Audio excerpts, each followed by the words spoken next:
Hey everyone, welcome back to this week's edition of the Maconi Setup Shop AFix Tutorials. This week we're looking at the Gateway racetrack known as the Worldwide Technology Raceway, so strap in and let's get to it. Interesting uh, gearing for this week. Without a doubt, I still feel like dropping it into third gear in turns 1 and 2 is significantly faster, and as you can see on my lap times, um, the laps that I did run third gear through 1 and 2 are either faster or really, really close, and you don't see that consistent fall off that I've been having. However, I still feel like if you do decide to do third gear the entire time, you're just going to melt your right rear tire off. Okay, so it's definitely going to be a fine balance between when you do it and when you don't do it. Obviously, when you're racing somebody for position or racing to go as fast as you can, whether it's the end of the race or you're just trying to maintain, you're going to want to use it. But I think any chance that you get to run fourth gear, you're going to want to do it. You just have to brake harder when you're keeping it in fourth gear, let the car roll a little bit more. And then when you do get on the gas in fourth gear, you're going to be able to get on the gas heavier than you would in third gear because you're not going to be spinning the right rear as much. The problem is you do lose a lot of momentum. All right, the car feels really bogged down. It feels tight. It feels snug. And I think just being in traffic is only going to make that worse. Um, so when you're really close to somebody, I think you're going to want to use third gear, regardless of what point of the run you're in, just so that you can keep that rotation and try to keep the car wound up so you can get a run on the exit of two. But it's going to be interesting. I think a lot of it's going to depend on situation, what you're dealing with. Um, if you've got clean air and you're not really racing anybody, I would just try to leave it in fourth and save your tires. And then when you decide it's time to go, start using third gear. For qualifying, you're definitely going to want to use third gear on your second lap. The first lap, the tires just don't have the heat or the grip in it. So using it in third gear, you're not going to have this drive off. You're going to get a little loose, right? So that second lap is going to be your money lap. Another thing with this racetrack too is you can see how far I'm backing these corners up. Um, Obviously in traffic you're going to have to back it up even more as the tires wear out. You're going to have to back it up even more, but I don't really think I can charge these corners much harder than this. Okay, so when we get to the in car, you'll see a little bit more as to where I'm lifting. And honestly, because I have the track usage set to higher, I can see the rubber that's on the racetrack. And once I get to the rubber, like once we get to the cockpit of this, once you see the gray change in the racetrack, that's kind of where I'm lifting, right? And it's been good. Obviously, as you can see, like the car looks pretty smooth and under control. I'm not overdriving the entries. I'm not pushing up two lanes. I will say, I think it's pretty self-explanatory though. That backstretch wall, you might want to be careful. Okay, that thing can reach out and grab you pretty quickly if you're not paying attention. If somebody's on your inside and you're too busy looking over at them for whatever reason, that outside wall there down the back straightaway where it opens up can reach out and grab you in a hurry. So I feel like I don't feel like I'd be doing my job if I didn't at least mention that. The lanes in 1 and 2 here, obviously, the the the very bottom lane by the rubble strip is a lot flatter than what's up top. So you're not really going to want to be running all the way down there. It's going to be a lot slower. It's going to be a lot harder to carry the center speed, and it's even harder to get drive off. So passing is going to be tough. Sometimes I've seen people just try to force people down to that flat line, and it makes passing really, really difficult for the guy on the bottom, which is good if you're the guy on the top because you're going to be able to maintain. But don't be afraid to use the second and third lanes of the racetrack, right? It's still the same banking. You can let the car kind of wind up in diamond, right? And then try to get that nice straight shot off corner exit. It's just going to make the straightaway a little longer. And then 3 and 4 here, prime passing opportunity. If you can get on the inside of somebody down here, this is where you're going to make the pass because all the grip is on the rumble strip.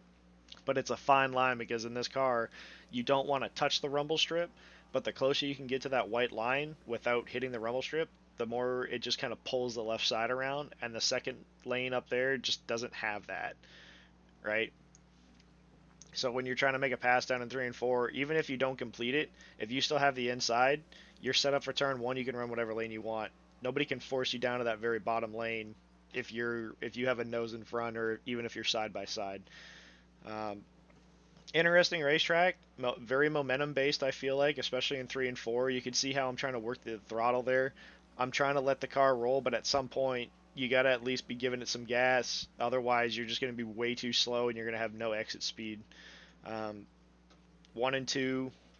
Once I feel the car start to come down the hill, that's when I'm trying to get back on the gas. Other than that, like I'm trying to let the car roll or feel like I'm letting the car roll and do its thing.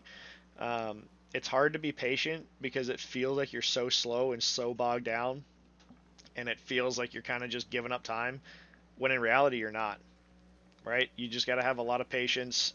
Uh, I'd say it's pretty arithmetic, um, but it depends on what you're doing, um, right? Like if you're racing somebody and you're constantly using third gear, you know, it's easy to get into a rhythm that way. But if you're going kind of going back and forth between fourth and third, it might be a little easier to forget, where you're at, because you're not going to be using third gear in 3 and 4 at all.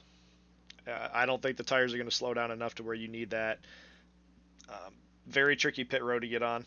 I should have downshifted. I thought fourth gear would be enough, but um, yeah, if you guys gotta get on a pit road, that's the access route that you have to take. Okay, so I'm gonna go back to lap 7 here because this lap I ran. I can't remember if I ran third or fourth gear this time, but you can see the difference. I think I ran fourth gear this lap and then third gear next lap, but I messed up 3. But you can see how the times are so close. This lap I'm pretty certain was third gear. So again, you can see the difference, right? Third gear, fourth gear, but you can see as the fall off is here, the difference between the gearing, right? Third gear is significantly faster. I just feel like if you're going to do it the entire run, you're just going to burn your tires up, right? Um, so again, it becomes a game of management, which I like. I like the fact that you have to be able to manage the stuff. I hate how you have to be shifting all the time. It's such a pet peeve of mine, but it's what we have. This is what NASCAR has, so this is what we have. Um, yeah, just 3 and 4 here, getting it down to the line, trying to hold it, and then just playing with the throttle based on feel. Obviously, in dirty air, you're not going to be able to get into it as hard. It's going to be a fight to try to keep your nose below somebody. Um, and then 1 and 2, obviously, I'm just trying to ride the seam. Okay, it's okay to let it ride up. Like I said, talking earlier, that diamond, right? I don't think it's a bad thing if you're crossing lanes as long as you're slowing the car down to rotate the center and drive straight down the hill, right? If you're pushing up and you're still on the gas and you don't get that turn down in the middle, you kind of just blew the corner because then you can't even get off it, right? You got to wait till you're almost on the straightaway so that you don't hit the wall and then get on the gas. In the meantime, you're going to give up a ton of time, right? Here's that diamond that I'm talking about. See how the car starts to come back down the hill before I get on the gas? Again, that was fourth gear. Not going to have the same rotation as third gear, but you can get in the gas a lot harder than you can in third gear because the car isn't so wound up, right? It's bogged down. You still got to be careful because if you do get in the gas with too much wheel input, it doesn't matter what gear you're in, it is going to get loose. It's just something to keep an eye out for.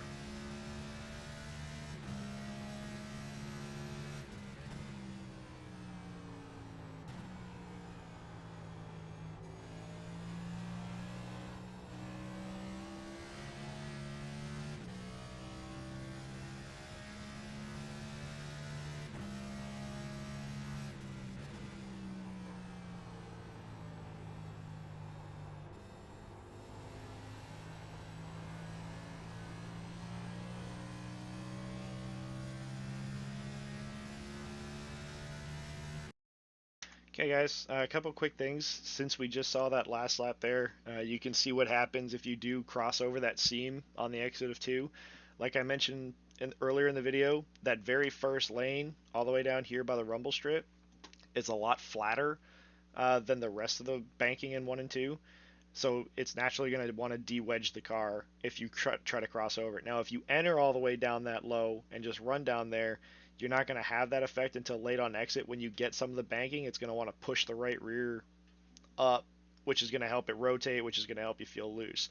So it's very important that when you are running this lane, you got to be very mindful that when you are coming back down the hill, to try not to cross that seam, because if the left front hits the flatter part, it's going to de-wedge the car, right? Which is what you saw in my last lap, but you saw how much faster I was in third gear with that mistake. I wouldn't necessarily call it a mistake. I mean, it's going to happen, but you saw how much faster I was in third gear exiting turn two while crossing that seam and getting loose, right? Just something to keep an eye out for. Other than that, I feel like I've covered everything I wanted to in this video. Um, it's a fun racetrack for me. I haven't raced it much, but running laps around here I've rather enjoyed. So hopefully you guys find a lot of useful information in this video that helps you, and you guys can go and have some success because it's a fun little racetrack to run around at, other than all the shifting that you got to do. But that's just my opinion. Um, with that being said, if you guys like this video, don't forget to leave a like. If you guys have any questions, comments, concerns, or anything that you want to discuss, something I may have missed, or something that you find is better, please leave a comment down below. I get to these throughout the week. I always check them. Um, and if you haven't already done so, make sure you hit that subscribe button and ring the notification bell so you can see these videos every Monday when they're posted on the Maconi YouTube page. Lastly, before I forget, this was the tire wear for this run. I did almost forget that. But those are the tires for the run that you just saw. And as you can see, I mean, I was going back and forth between third and fourth, and I was still pretty even on the rights. But if I was to do third gear the entire time, this number right here would be a lot worse than this number right here. Okay, that's why I think that you want to have that balance. All right, guys. Best of luck this week, and we'll see you on the track.